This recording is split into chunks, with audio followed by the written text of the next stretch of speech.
Hey everyone, welcome back from the Nerd Cave. I wanted to do a quick video on how I use Octopi, or Octoprint, there's my Raspberry Pi back there, to do all the time lapses for my 3D prints. I picked this Logitech camera, picked that up at Salvation Army, believe it or not. I think it was about $1.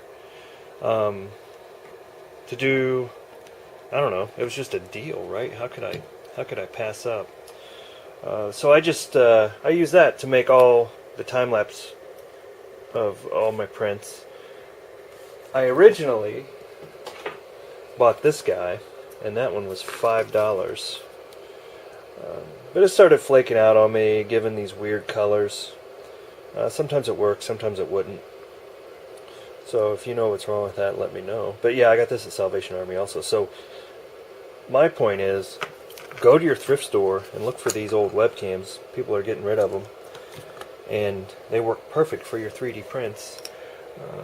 You can see this stand I printed.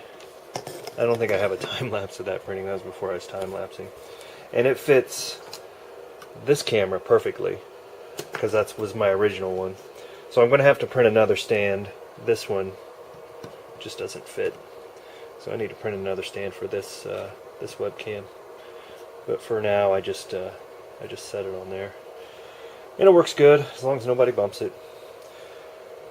But hey, let's look at a quick time lapse of a 3D print from this camera that I paid $1 for at Salvation Army. Hey, thanks for watching. We'll see you next time.